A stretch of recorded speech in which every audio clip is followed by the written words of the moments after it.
Ela poderia ter desfilado a beleza de seus 20 anos pelas calçadas de Ipanema, no Rio de Janeiro, onde nasceu. Poderia ter sido uma garota que amava os Beatles e os Rolling Stones no embalo da liberação de costumes que varreu o mundo na década de 60. Ou poderia ter concluído o curso de economia e levado uma vida burguesa, beneficiada pelo milagre brasileiro, que fez o país crescer 10% ao ano no período mais repressivo dos governos militares. Mas Vera Silvia Magalhães amava a Revolução.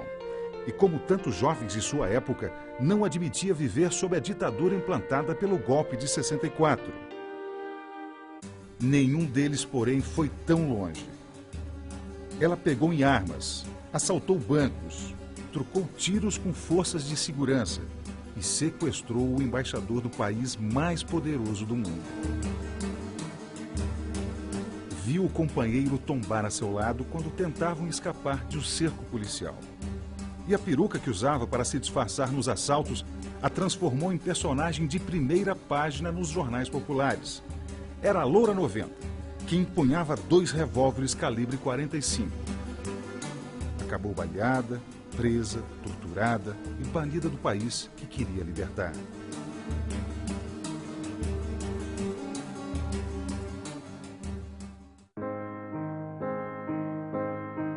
Anos depois, vividos entre o exílio e a volta, Vera Silvia Magalhães ainda procura seu lugar no mundo. Carrega no corpo e na alma as marcas da violência.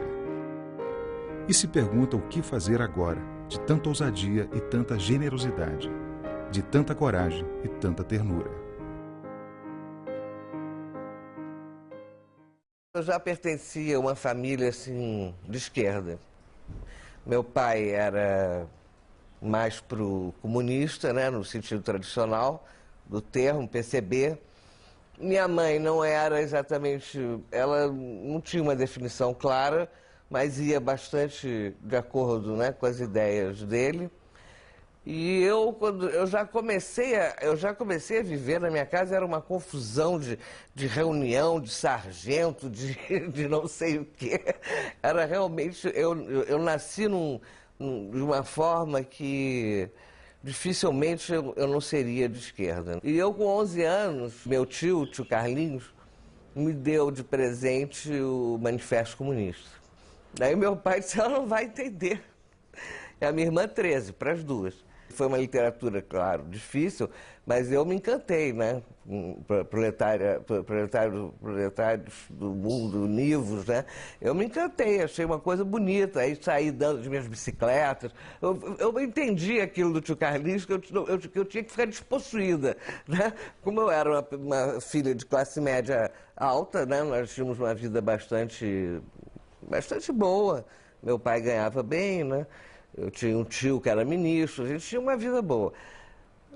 E eu espiroquei, saí dando as minhas bonecas. Aí a minha mãe dizia, não, minha filha, isso não é o socialismo. Eu disse, é claro que é. Olha, foi uma loucura. A minha irmã, que era mais velha, mais ponderada, né, dizia, Verinha, não é assim, Verinha, não é assim. Essa revolução, o que o Marx quer dizer, não é assim. São os proletários tentando me explicar. Mas não adianta. Eu entendi o socialismo como dar tudo que é meu e até hoje eu sou assim. Eu sou despossuída. Se você chegar aqui e quiser um livro, pode levar. Se for lá dentro, quiser uma roupa, pode levar. Eu sou assim mesmo. E não é demagogia.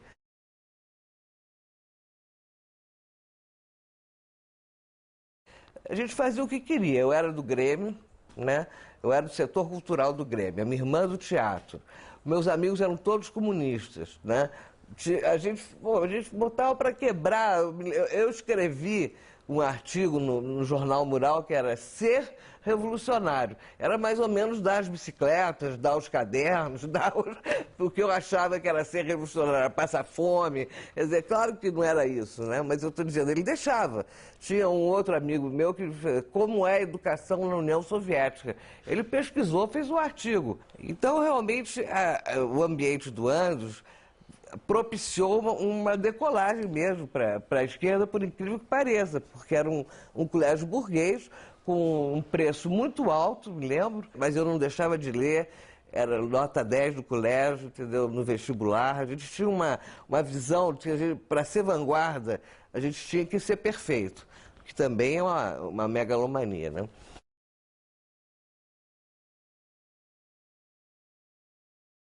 Aí a gente ganhou a faculdade de economia, era da direita e a gente ganhou para a esquerda. A nossa entrada na faculdade mudou completamente os rumos da faculdade. É por isso que a gente teve tanta sensação de vitória, sem exatamente ser uma vitória, né?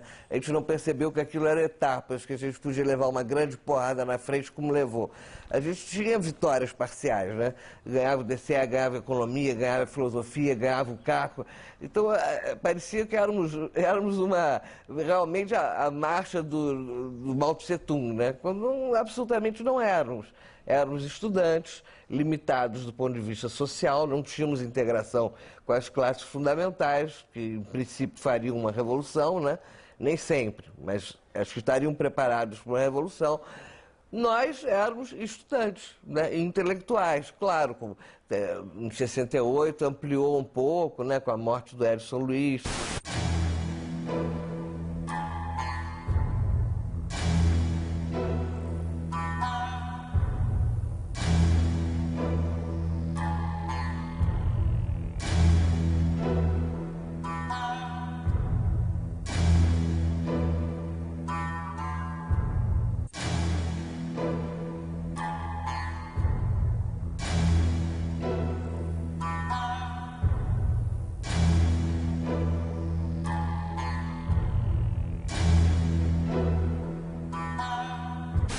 O assassinato do Edson Luiz deu uma ampliada para professores, para artista plástico, mas tudo na área intelectual e classe média. Ninguém ampliou para nada fora disso, né? Em 68, quando cai Ibiúna e todos os líderes estudantis são presos, a nossa perspectiva fica completamente sem perspectiva.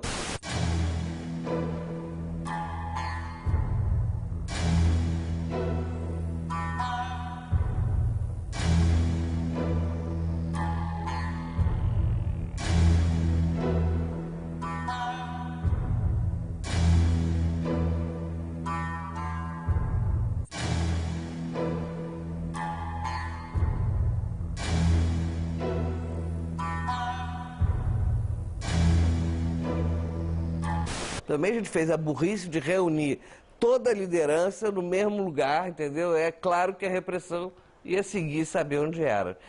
Prendeu a liderança e ficou com os grandes líderes, que só saem no sequestro do embaixador americano.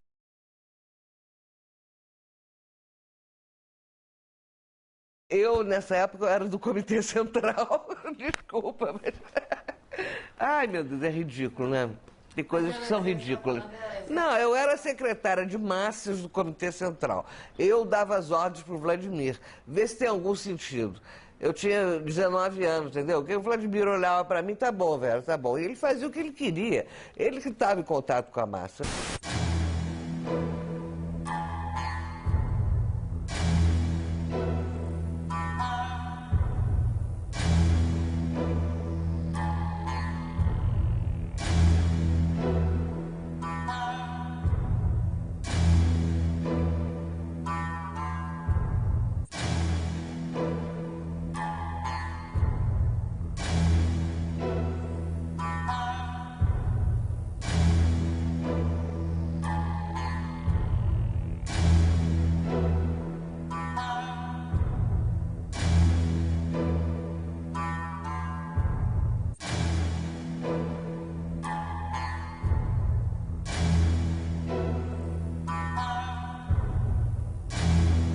Ninguém imaginou levar 100 mil pessoas para a rua.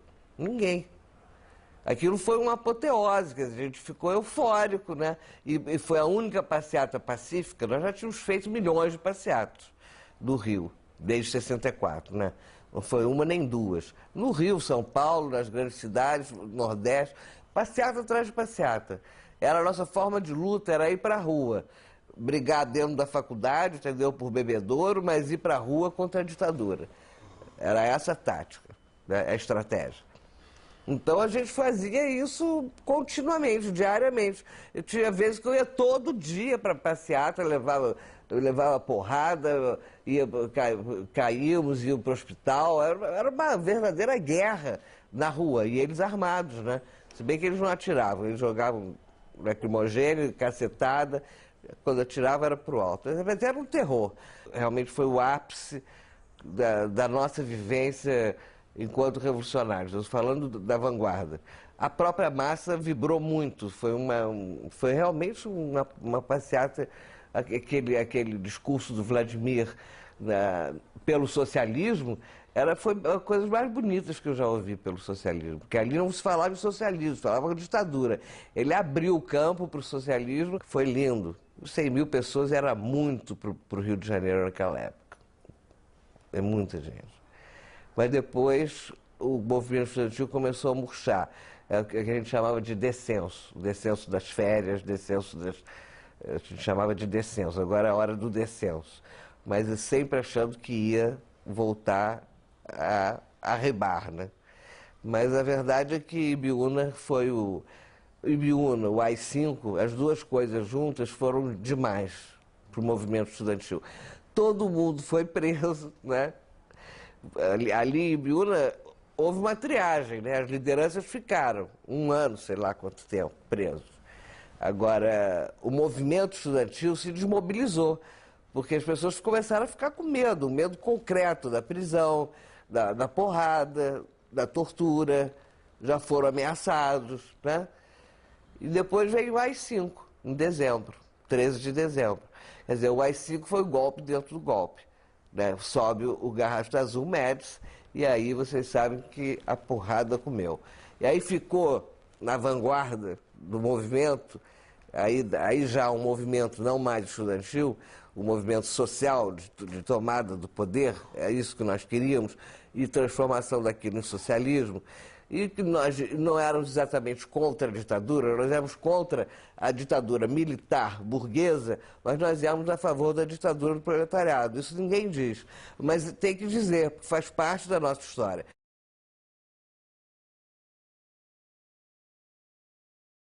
Eu só tive uma organização na vida, Dissidência Comunista da Guanabara. Nunca mudei, nunca saí dela, nunca entrei em outra. O nosso primeiro grande erro, a gente fez uma conferência em abril de 69 para mudar a linha política de 67, que era uma linha pacifista, muito influenciada pelo Partidão ainda, que nós tínhamos acabado de sair do Partidão em 67. Aí, em abril de 69, antes do sequestro do embaixador americano, a gente muda a linha. E quem escreve essa linha sou eu e o Franklin Martins.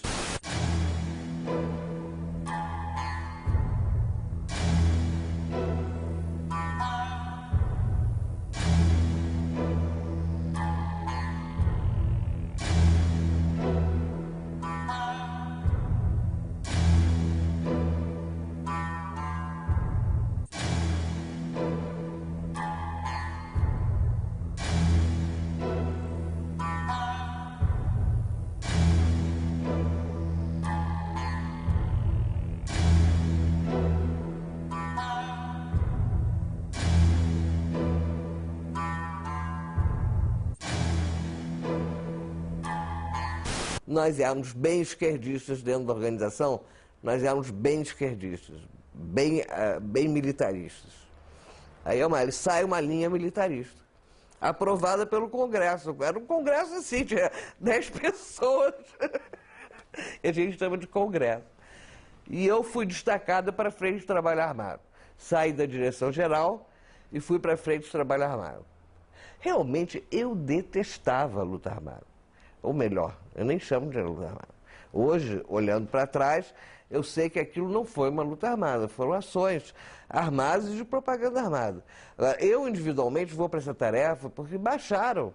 Eu morria de medo, mentira, a Loura, me chamam, né, a repressão Loura 90, como se eu usasse 2,45, eu tinha mal um 38 que emperrava toda hora. O meu treinamento foi, dizem que foi em Cabo Frio, né, mas não. Meu treinamento foi na Floresta da Tijuca.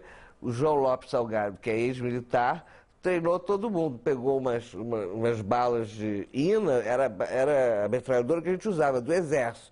A gente roubava nas guaritas, aqui no Leblon, entendeu? Era assim, era um amadorismo total. E a gente, a gente ia com a INA que engasgava, com o revólver que fazia as ações. E quando tinha tiroteio, mandava ver. Eu, sinceramente, tive medo. Tive medo da própria arma, da minha arma. Quanto mais das outras, né, que vinham contra mim. Eu, inclusive, achei que eu não tinha a menor capacidade para fazer a luta armada. E não é que eu não só me especializei, como me tornei um quadro... Eu era um quadro político, basicamente, né, que eu chamava, um quadro intelectualizado. Mas eu me tornei um quadro militar. Entendeu? É uma coisa que não dá para... Não tem um raciocínio lógico, né? Nós queríamos uma coisa muito difícil a ser alcançada, que era o socialismo. Então, todas as dificuldades teriam que ser superadas. O medo, a falta de arma, o inimigo.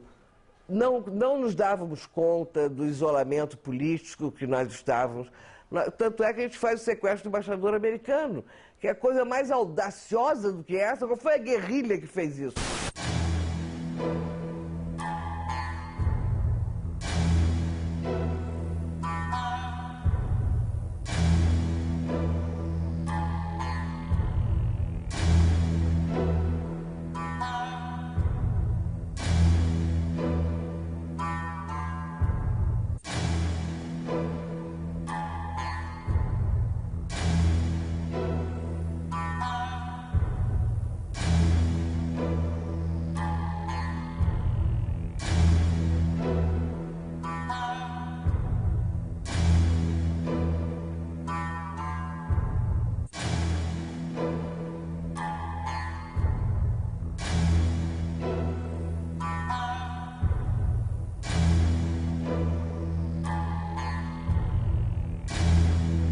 A gente já tinha fez um cofre de um deputado do MDB, podia ter pego um da Arena, né? Mas pegou um do MDB e pegou o dinheiro todo. O cara morava na Nacional Copacabana, a gente pegou dólar, ele tinha dólar que não era normal, escondido, joias e quadros, peças de arte, quadros de arte, a gente levou tudo. Então, com isso, a gente ficou com uma infraestrutura que a gente chamava de infraestrutura para uma grande ação. Aí ficamos refletindo qual seria a grande ação para tirar o Vladimir. A primeira, a gente pensou em fazer o resgate dele em São Paulo, quando ele fosse fazer o depoimento. Ele foi contra. O Vladimir era muito ponderado. Ele preferia a cadeia do que a nossa maluquice. Ele era muito ponderado, depois que ele ficou mais assim, esquerdista, mas ele era muito ponderado. Aí, quando a gente disse para ele, bom, o Franklin deu a ideia de fazer um sequestro de um embaixador americano, não é de qualquer um, para tirar o Vladimir. O resto a gente botou na lista com critérios políticos, como disse o Franklin, né? Eu dizia, não, temos que botar os quadros militares que estão sendo torturados. E o Franklin dizia, não, nós temos que botar os quadros políticos, que são os estudantes, que não estão sendo torturados, e aquele do Nordeste também entrou, o Gregório Bezerra, por critério político, era um cara representativo. O Vladimir foi ficou isso. Sabendo disso? Ficou e foi contra. O que nos ocorreu era o seguinte, nós temos que fazer uma ação que rompa a censura da imprensa. Uma ação de propaganda armada que mobilize o povo, mostrar que é viável tomar em armas, desmoralizar um governo. Era o triunvirato, era 7 de setembro, que a gente escolheu a data propositalmente. Foi muito bem pensado. E disse, bom, vamos pedir reforço para a LN, mas foi uma bobagem. A LN também não tinha arma, não tinha dinheiro. Vai lá um quadro nosso para São Paulo fazer um contato com Marighella.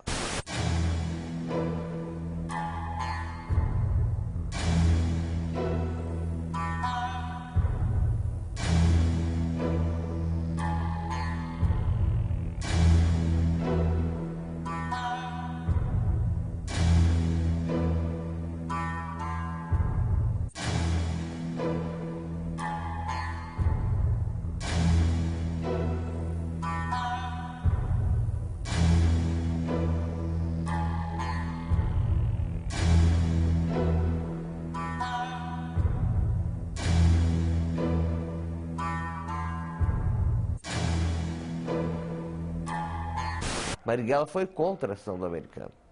Foi contra. O Toledo, eles não tinham esse negócio de direção como a gente, não, era grupo de fogo. O Toledo é que quis.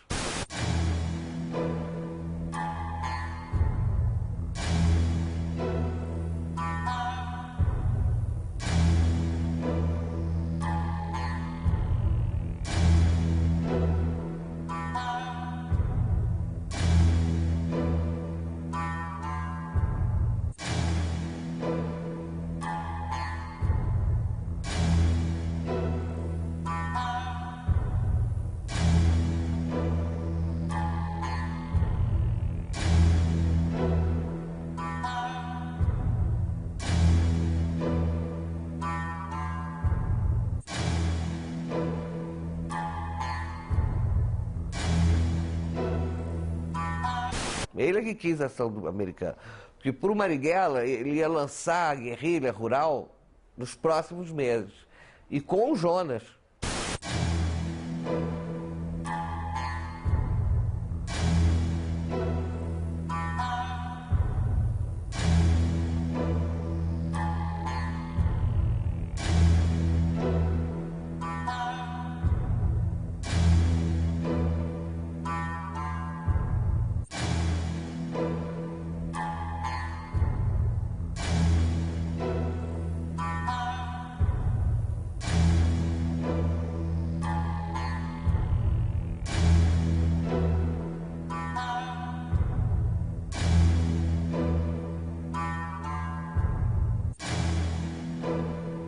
Ele realmente nos disse aquela frase: o companheiro que correr, né, que fugir da polícia, eu mato primeiro que a polícia. Quem disse? O Virgílio, o Jonas, o comandante. Mas era uma frase de efeito. Ele achava que nós éramos muito jovens, muito intelectuais, todo mundo falava inglês com o embaixador. Então, ele achava que nós não devíamos ser parceiros da LN, que para ele era uma organização, o Marighella, Toledo, gente importantíssima, né? Nós éramos ilustres desconhecidos. Ele queria mesmo era lançar a guerrilha rural, antes de fazê-la, né? E ele era um cara que no convívio, no cotidiano, se mostrou altamente afável, entendeu? Ele tinha medo, ele dizia, olha, na hora, aquela história do filme é errada.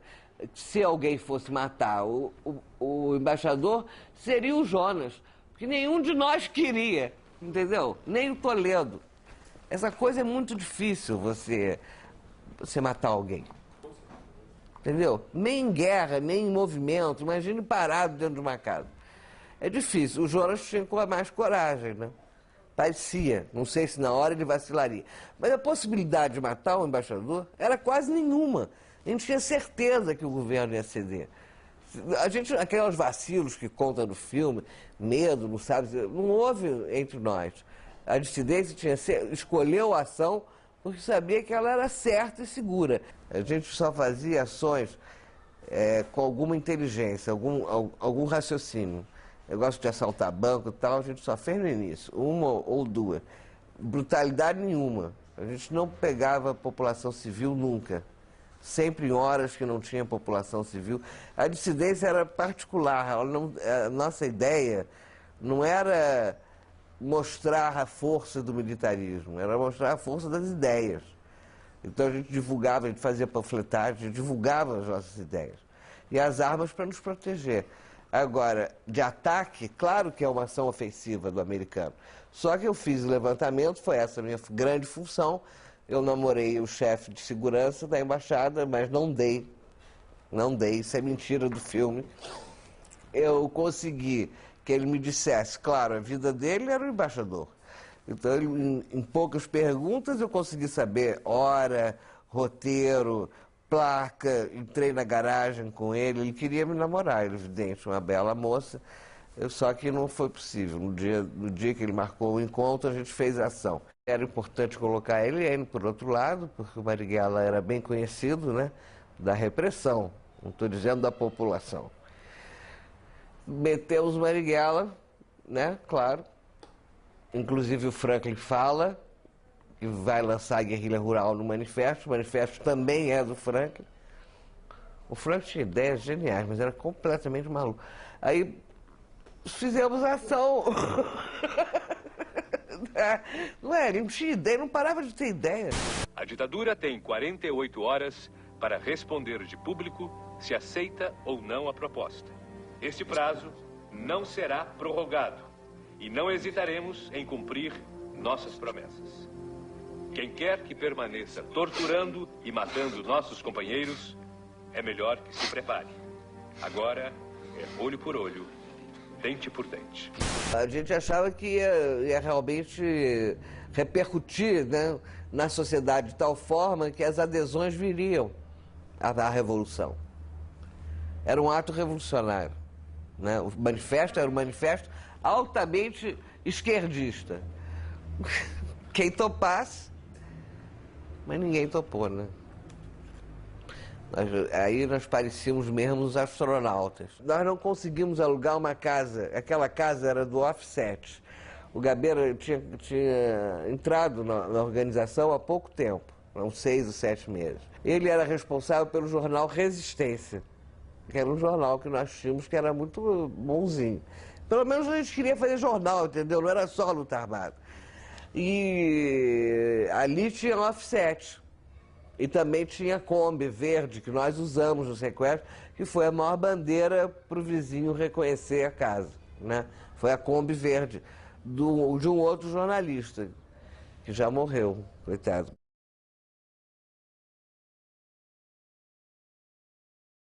José Roberto Spigner, ele era judeu. E ele morreu, ele tinha 20 anos. A gente foi cercado na nossa casa, na Penha.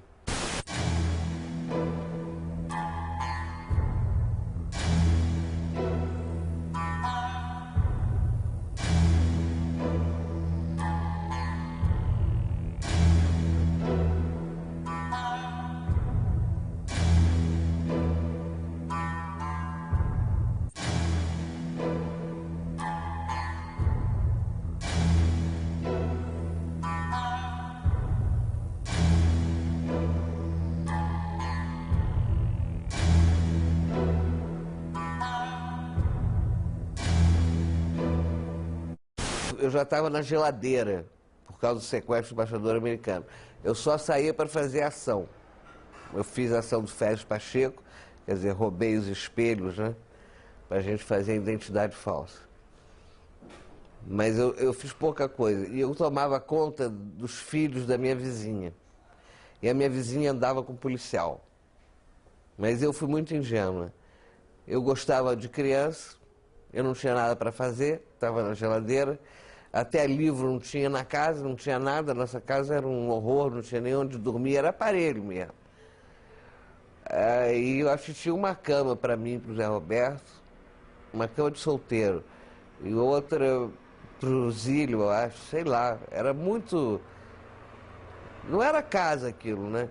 E ela deve ter percebido. E, bom, mas eu não percebi, fiquei tomando conta do bebê, da criança pequena. E teve um dia que eu passo na casa dela e eu vejo um cara, eu vejo a arma de um cara. Aí eu digo, pô, esse cara é policial, mas eu vou fazer o levantamento e volto. Eu tudo maluco, né? Aí saí, fui fazer um levantamento, que era uma casa de armas que a gente faria se fosse necessário. Lá na Leopoldina, lá fui eu, voltei para Penha, sozinha. Quando eu volto, o cara tá lá. E ele me pergunta, você quer uma carona? Eu disse, não. Para quê? Não quero carona nenhuma, nem lhe conheço. Aí ele aparentemente foi embora. Mas aí a Miriam, essa mulher, chega para mim, isso aquela reunião dentro da casa, né, com toda a direção da organização. A organização pequena, né? Aí eu disse para ela, olha, Miriam, ela disse para mim, chegou uma RP para você aí, uma rádio patrulha. Para mim, Miriam? Por que para mim? Quem namora policial aqui é você. Você que traz seu marido com os policiais. Eu dou cobertura. Eu fico com seus filhos para você sair com eles. Aí eu entro e disse, ó, caiu o aparelho. Vamos embora, todo mundo embora. Aí foi o Daniel e o Cid na frente, que o Cid estava dirigindo um Fusca, a gente só usava Fusca. O Cid estava dirigindo o Fusca, mas ele, claro que, né, botou o Fusca bem longe do aparelho, uma questão de segurança. Foram a pé. E a outra ordem era eu e o Zé Roberto, e o último a sair com a metralhadora era o Zílio, né, que é esse artista plástico atual. Aí quando eu saí, eu não resisti. Eu disse para Miriam, se acontecer alguma coisa com algum de nós, eu volto aqui e te mato. Você nos denunciou. Aí ela ficou assim, não, Vera não, Ângela, né? Ângela, de jeito nenhum, não denunciei. Eu disse, ah, é? Pois eu desci. Por que você estava telefonando ali da padaria? Você tem telefone em casa? Mas eu não tinha certeza. Aí eu disse, tudo bem, olha, eu pensei que quando eu estivesse com o seu filho no meu colo, que era o pequenininho, você não ia fazer isso. Agora, tome seu filho, ele não tem nada com isso, eu vou raptar, não vou matar, nada com essas crianças. Agora, você é a pessoa que, depois eu soube, ela trocou o irmão, que estava preso por estupro, pelo nosso aparelho. Ela trocou a liberdade dele. Aí o Zé Roberto, nós fomos cercados embaixo, eu e o Zé Roberto. O Cid e o Daniel já estavam longe, não ouviram, e começou o tiroteio entre nós e os caras da repressão. E a gente via, né, todo mundo à paisana. É fácil ver o cerco, né? A gente faz o pequeno cerco, o grande cerco, aquelas peruas verdes, né? Porque eles não vêm de RP, nem de... Vem carro civil, né? Aí eu abri fogo quando seguraram o Zé Roberto, eu abri fogo, mas eu fui por um canto, assim, canto escuro. Eles não sabiam de onde vinham as balas. Mas só que de repente acabaram as balas. E o Zé Roberto caiu no chão. Aí na minha fantasia, que eles alimentaram muito na tortura, que teria sido eu a assassina do Zé Roberto. E eu fiquei com essa ideia até o exílio. Até encontrar alguém que me esclarecesse essa história. Eu entrei numa depressão muito grande. Por isso que eu te digo, quando vieram me dizer que eu ia sair, eu dizia para a Regina Toscano, eu não quero sair. Não tenho mais nada para fazer. Eu não acredito mais em nada que a gente fez até hoje. Mataram o Zé Roberto, entendeu? Eu não tenho vontade de mais nada, nem de namorar, nem de me divertir. Para mim acabou aqui, eu quero ficar aqui, paralítica, até morrer. Ela olhava assim. Mas na hora que o cara entrou com a notícia, eu tive essa reação, mas eu não tinha opção, né? Tinha que ir mesmo. Houve quem se negasse aí, mas eu acho que não podia. Eu estou dizendo isso de um estado patológico que eu fiquei com a morte do Zé Roberto. Eu fiquei realmente porque ele, na verdade, ele não morre ali. Eu consigo sair, entendeu, da sombra escura. Quando acaba a minha bala, eu saio correndo, sou conhecida na área, rendo um táxi. O cara levou um susto, disse, não, sou Ângela, mas você vai me levar daqui. Já não tinha uma bala no revólver. Rendi, saí da área, o Zé Roberto levantou quando eu corri, só que ele ficou todo rasgado, né? Ele ficou ensanguentado aqui, mas não de bala. Ele levantou, atirou em 2 caras, não sei se matou, saiu correndo para a Avenida Brasil. Nós fizemos o caminho oposto. Eu fui para Lapa. Eu não sabia o aparelho de segurança dele. Era na Lapa, ele foi, subiu no elevador, segundo o outro menino da organização que dividia esse aparelho de segurança com ele subiu com um militar. Aí o militar denunciou, né, porque ele estava todo rasgado, e ele ficou esperando. Ele não foi ao ponto de segurança, ele tinha um ponto de segurança comigo, não foi. O menino outro que foi preso, hoje é um esquizofrênico, enlouqueceu de vez, coitado. Ele foi preso, né, torturado. E o Zé Roberto ele era judeu, né? Então tinha uma coisa que ele me dizia, que eu contrariava ele muito. Ele dizia, eu prefiro a morte a ver meu corpo decapitado, era bem essa palavra, mutilado. É uma frase bem judaica, né? E eu dizia que besteira, Zé Roberto. Se você for preso, você vai ser preso como meu marido. Você não vai pegar barra pesada. Eles não sabem que você é um cara importante. Só se você disser. Mas não adianta. Na hora H, ele pegou o revólver do Ruivo, desse menino, né? Que estava com ele, saiu com o revólver dele, pulou do 8º andar para a sacada do 7º, para despistar a polícia que subia pela escada. Cortou a polícia, né? Foi também polícia civil. Cortou a polícia, desceu, chegou no hall, matou 2, né? Antes de morrer. Aí no hall ele teve uma atitude assim, inteiramente heróica, inteiramente épica e absurda. Eu nunca me conformei. É incrível. A história do Zé Roberto é uma história que entrou na minha vida e nunca mais saiu. Eu tenho pesadelo com ele, eu tenho até o retrato dele lá em cima da minha cama. Parece que ele vai baixar e dormir comigo. Por ter sido uma relação interrompida num projeto que nós negamos posteriormente, né? E era um menino muito inteligente, escrevia... Até isso eles tomaram de mim, que ele escrevia muito bem. Escrevia prosa, verso. Eles tomaram de mim de maldade, né? Não deixaram eu ficar com nada do Zé Roberto. Nada. Eu só tenho esse retrato da carteira de identidade dele. Aí eu acho que essa foi a experiência mais trágica da minha vida. A mãe ficou esquizofrênica, né? Enlouqueceu. Eu agora, recentemente, consegui uma indenização para ela. Batalhei muitos anos. Mas ela nem sabe, não sabe mais quem eu sou. Eu tenho contato com a irmã. Mas é tão dolorido esse contato, para mim, para a irmã, eu acho. Ela me procura, porque ela quer que eu represente aquela perda, né? Eles não ficaram com raiva de mim, claro que não, né?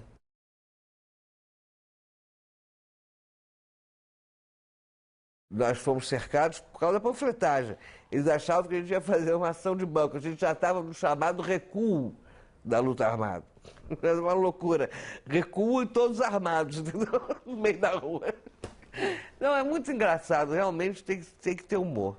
Agora, a gente foi cercado pela RP lá do Jacarezinho e eles se comunicando por rádio. Pum, pum, pum. A gente vendo e deixando o cerco se fazer. Ele se cercou, bom, aí começou. Eu dei o primeiro tiro, realmente eu não gostava dessa coisa, mas eu tinha muita iniciativa na hora H. Eu dei o primeiro tiro era a Polícia Civil ainda, depois que chegou a Polícia do Exército. Aí eles ficam inteiramente enlouquecidos, acham que você está com milhões de armas e saíram de perto. Aí nós corremos. Eu e Zílio entramos na favela. O Zílio levou 3 tiros, que hoje é um artista plástico bastante conhecido, e eu levei um tiro na cabeça. Na cabeça? Na cabeça. Eu tive tem aqui o tiro. Mas ele não entrou na caixa craniana, ele saiu. Quando eu fui para o hospital Souza Aguiar, quem me recebeu foi um companheiro. Foi a maior coincidência, médico, lá da Praia Vermelha. E ele viu que era eu, o Zé Roberto, esse meu primeiro marido, tinha acabado de ser assassinado. Então ele estava extremamente mobilizado, né? Ele era estagiário, ele me viu, me puxou de lado e disse, isso é pouca coisa, mas para você não ser torturada hoje. Aí eu tive uma concussão cerebral, pelo impacto da bala. Aí fiquei no Souza Aguiar. O meu pai apareceu, eu dei para esse meu amigo o meu telefone, do meu pai, da minha irmã, da minha mãe, todo mundo, do pai do Daniel, todo mundo que eu sabia que tinha caído. E o cara foi legal, deu os telefonemas anônimos, o que isso impede a tua morte, né? Quando a família, pelo menos da classe média, chegava Aí pedia que eles te matassem, até na tortura, né? Eles me torturaram na Sexta-feira Santa. Foi a única pessoa torturada na Sexta-feira Santa, na PE, e eles me disseram, você vai ser torturada como homem, como Jesus Cristo. E aí foi uma loucura que fizeram. Porque eles estavam com ódio de mim, não sei, porque eu era mulher, porque eu tinha... Sei lá, não sei. Eu acho que foi uma tortura inteiramente desmesurada, desproporcional a que os outros... Muita gente não foi, do Daniel foi barra pesada também. Mas para a mulher, eu acho que eles exageraram mesmo. Tanto é que eu nunca mais me recuperei fisicamente. Estou cheio de sequelas, cheio de problemas. Agora, eu também não morri, né? Eu saí logo. Eu fui trocada pelo alemão, eu caí em 6 de março, fui trocada em 15 de junho pelo embaixador alemão. Aí eu ainda estava na tortura, eu estava na cadeira de roda.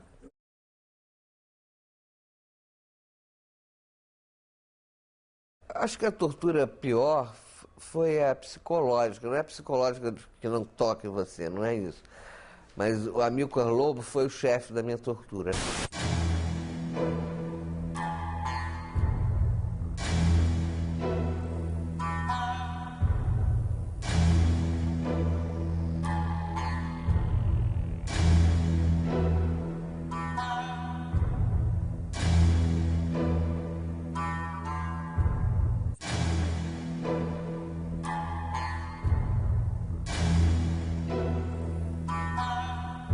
Ele me enchia de remédio psiquiátrico, eu nem sabia que isso existia, e me tirava a noção do tempo, do calor, do frio. Eu ficava numa sala escura, quando eu tocava num troço, levava um choque elétrico, assim, batia com a cabeça na parede. Quer dizer, e eles não se apresentavam, de repente eles entravam em cena.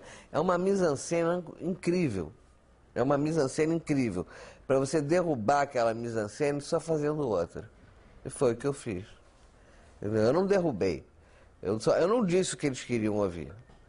Mas eu contei uma história inteiramente verossímil que eles acharam por bem acreditar até um determinado momento. E tem aquelas coisas, é muito choque elétrico, pau de arara é uma coisa muito ruim. Eu fiquei paralítica, paralisada por isso. Porque a eletricidade, né, contrai a musculação toda, você fica sem andar mesmo, né? Mulher, sobretudo mulher. Tem espancamento, né? Fica sem feição, eu nem me reconheci no espelho depois, né?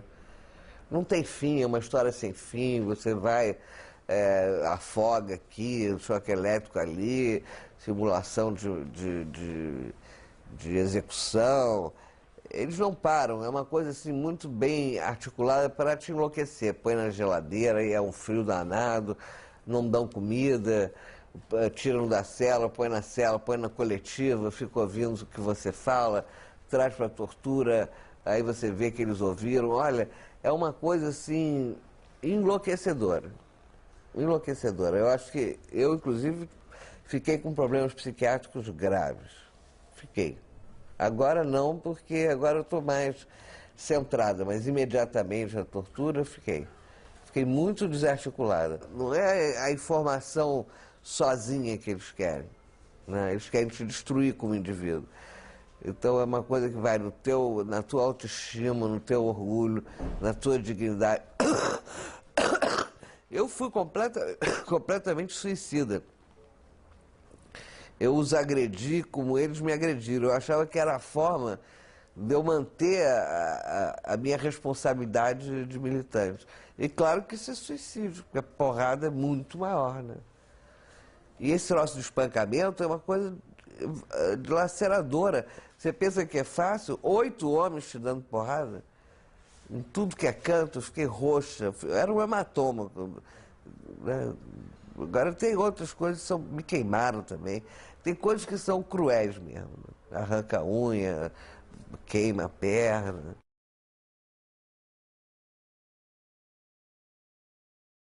Eu já estava no HCE, né? Porque eu tive uma hemorragia renal na tortura. Hospital Central do Exército. É aqui na Freicaneca. É engraçado porque às vezes eu trabalho ali na penitenciária, passo pelo HCE e com vontade de entrar, para ver se ainda encontro algum enfermeiro. Mas aí eu fui para lá por causa da concussão cerebral e também da tortura. Eu tive uma hemorragia, né, renal. Aí eles resolveram que me tratar, eu também já estava com 37 quilos, né? Estava muito fraco. Aí resolveram que eu me tratar, porque meus advogados foram lá, né? Aí eles me trataram mais ou menos, né? Mais ou menos. Eu fiquei deitado na cama, porque eu não andava. Quando saiu a notícia, no HCE, houve uma audiência. Porque eu não podia sair, porque eu estava de cadeira de roda, eles não queriam que a população visse. Então, onde eu estava, as audiências do sequestro iam para lá. Inclusive, teve uma dentro da PE, né? Foi uma coisa mais dramática, mais enlouquecida que eu já vi, né? Supremo Tribunal Militar, dentro da PE, todos gritando, tortura comendo, eu inteiramente ensanguentada. Eu saí de uma sessão de tortura para audiência com o Supremo Tribunal Militar. Foi um escândalo realmente. E meu pai entrou, porque era advogado, e também o meu advogado, o Evaristo. Mas no HCE, eu fui para o HCE, eu fiquei naquela lugar dos desertores, tem um lugar à parte dos desertores. E um desertor, quando eu cheguei de volta na cadeia, é uma cadeia, na deserção, ele me disse: Vera, você tem problemas políticos, né? O cara era piradão, eu disse: tenho políticos. Então, porque eu posso ler jornal. Eu disse: tá bom, então lê. Lê todo dia e me diz as novidades. E num determinado dia ele chegou e disse: olha aqui, você vai sair amanhã. Olha o seu nome aqui. Ele que me mostrou, era a última da lista, porque vê, né?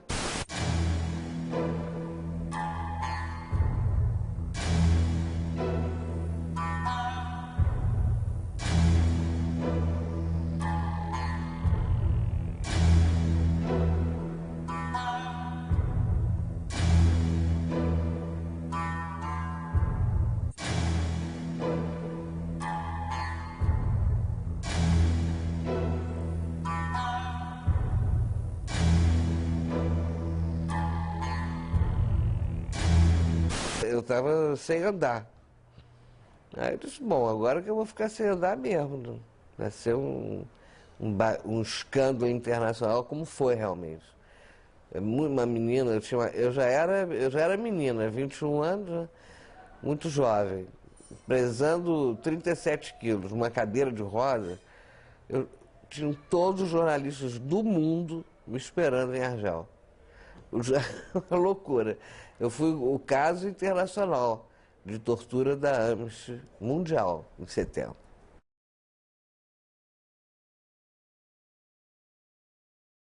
Argel, Cuba, treinamento militar, 1 ano e meio. Argel, só me tratei. Tratei das pernas, tratei do sangue, do rim, só me tratei. Acabado o tratamento, fui para Cuba. Não sei quanto tempo, mas fiquei o treinamento todo e fiquei esperando lá o passaporte falso da organização para poder sair de Cuba. Aí acabou chegando o passaporte falso em Praga. Eu fui para Praga, troquei o passaporte cubano e peguei o brasileiro falso. Eu não tinha asilo em nenhum país, a gente era completamente desorganizado para o futuro, né? Eu não pedi asilo, né? A Argélia quis me dar asilo, eu não pedi. Então, eu só fui recuperar a minha identidade. Aí eu fui para Paris, pegar uma base lá da organização, que estava meio sem rumo. De Paris eu fui para a Alemanha, com Gabeira. Nessa época eu já era casado com Gabeira. Vamos para o Chile, golpe do além. Nos refugiamos na embaixada argentina. Vamos para a Argentina, não recebemos asilo político, muito pelo contrário. Aí ele não vai comigo, meu habeas data, não, como é que chama? Não, também não. Quando você sai é o meu laissez-passer, né? Sai antes do dele. Então eu venho sozinha, quer dizer, com um grupo, né? E vou para a Argentina, e lá na Argentina também é maior confusão, porque meu pai vai até. O Jamar, que é suíço, conseguiu tirar muita gente do Chile, ele teve um comportamento maravilhoso mesmo, ele era da P. Inclusive a nós ele tirou. Eu, Gabeira, Marcão, Sérgio Pinho. Mas quando a gente foi para a Argentina é a época que o Perón está voltando. Ele recusa o asilo político, e a gente aí foi complicado porque nenhum país queria me aceitar por causa do sequestro. O único que aceitou foi a mim, né? E o Gabeira, porque era reencontro familiar, foi a Suécia. Mas aí na Suécia a gente se separa, porque eu não aguento mesmo a Suécia. Fiquei 4 meses só esperando o passaporte da ONU. 2 horas de sol por dia, né? É, uma depressão aquilo ali, uma tristeza. Comecei a ficar maluca mesmo. Aí eu vou para a França. Mas já entro numa vida semi-legal, que eu não tenho visto na França. Trabalhar. Mas eu trabalhava clandestinamente, quer dizer, a clandestinidade é com a gente mesmo. Se eu precisar entrar agora na clandestinidade, eu entro. Eu sei exatamente o que fazer. O que você fazia? O que eu faria? Paris. Paris, eu era babysitter. Eu recebia dinheiro do meu pai. Não, na primeira vez de Paris, não, na segunda. Na segunda vez de Paris eu recebia. Não recebia mais da organização, né? Que eu não era mais militante. No Chile eu deixo de ser militante, em 73. Por quê? Aí você já tinha feito... Porque eu já tinha feito a revisão crítica de todo o nosso processo e não estava assim. A ficha caiu de que nós tínhamos sido, de fato, derrotados. Eu, pelo menos, pensava assim, o Gabeira, os mais sofisticados. Nós tínhamos sido derrotados, a nossa perspectiva não teve trânsito, não teve apoio, nós ficamos isolados, não fizemos luta armada, fizemos, no máximo, ações armadas que não tiveram a dimensão de uma revolução cubana, de nada disso.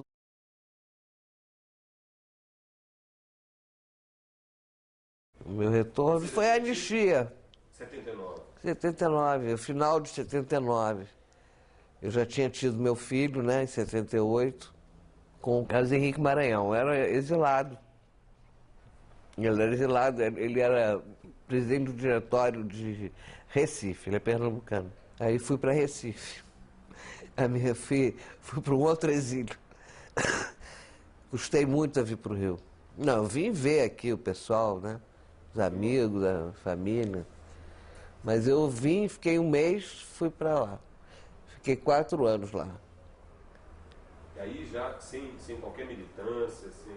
Não, eu sempre trabalhei pelos excluídos. Eu fiz um trabalho no sertão, pelo Joaquim Nabuco. Eu sempre trabalho onde o pessoal está ferrado. O meu critério é esse, exercer o que eu penso, quer dizer, teoricamente, o que eu pensei, o que eu tentei na atualidade, é me inserir onde estão os excluídos. Eu vou da penitenciária, que é uma coisa bastante perigosa, mas eu não sinto medo de nada disso. Claro que eu sinto medo, meus medos são interiores. Esses são os piores medos. Agora, assim, de ir numa penitenciária, dar uma aula, entendeu? Enfrentar um motim, não tem problema. Enfrentar não, porque hoje eu sou desarmado, eu digo viver, né? Não tem problema não. Eu subo favela com toda essa situação que está, eu vou no Complexo do Alemão, eu vou lá em Santa Teresa, todas as favelas, todo mundo me conhece.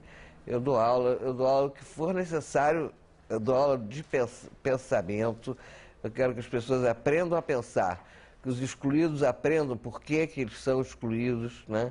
Então, minhas aulas vai da cidadania à história. Eu dou essa aula sobre a minha pessoa, eu dou em todos os lugares que eu vou, não é sobre a minha pessoa, a minha geração, o que a gente queria, o que a gente não conseguiu.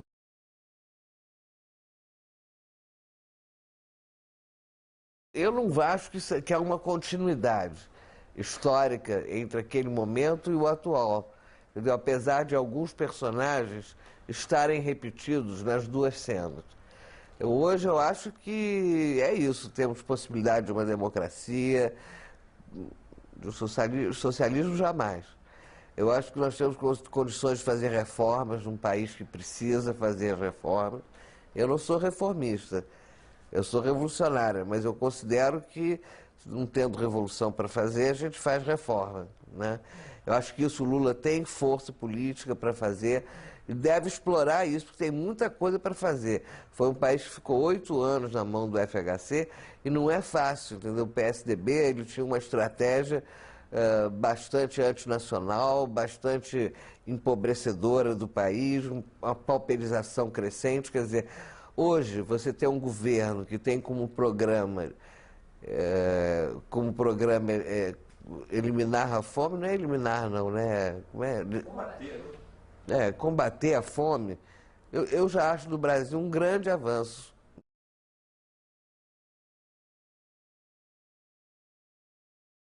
Ah, valeu. Só não valeu para quem morreu. Isso é contraditório o que eu estou dizendo. Mas como eu te digo, eu adquiri, não tinha nada melhor a ser feito na minha geração. Eu acho que o que havia de melhor na minha geração fez o que eu fiz. Essa era a nata da geração. Fez errado, não importa. As intenções e a experiência que acumulou estava nesse núcleo que resistiu à ditadura. Eu não considero vitoriosos nem vencidos, não. Eu acho apenas um projeto foi questionado. Nós ganhamos muitas coisas. Nós ganhamos valores, eu te digo. Nós ganhamos amizade. É um grupo fechado, entendeu? Nós somos um grupo, a geração 68 formou um ethos realmente exemplar. O meu filho tem orgulho de ser meu filho. Não é porque eu fiz essas coisas. É porque eu atuo no meu cotidiano de acordo com essas coisas que eu fiz. Não estou dizendo que são todos assim. O ethos nunca é coletivo, mas é de uma grande parte. Eu acho que a ética que nós adquirimos, a questão da amizade que nós formamos, os valores adquiridos. E o questionamento, a gente não é conservador, não adianta. Não é no amor, não é com o homem, não é no trabalho, entendeu? Eu sou sempre uma pessoa revolucionária. Sou contra a ditadura do proletariado, sou contra qualquer ditadura. Não sei nem se existe proletariado. Não sei se existe na concepção marxista. Não tem nada daquilo, acabou. O que não quer dizer que eu não deixe, nas minhas aulas, na minha micropolítica, transmitir uma ideia socialista, entendeu? Eu sou uma socialista, a minha casa é de todo mundo, o que eu tiver, o meu carro é de quem precisar. Eu sou uma pessoa que sei dividir. Meus amigos até hoje, inclusive, apesar do Franklin hoje pensar muito diferente de mim, eu gosto dele, tenho um afeto aí que transita. E é uma coisa que ninguém acredita, mas o que a gente fez de melhor, eu acho, né, foi isso, foi construir afetos, amizade, solidariedade e valores, né, uma ética de comportamento. Eu acho que isso foi o melhor que a geração 68 fez. Foi muito mais eficaz nisso do que na luta contra a ditadura.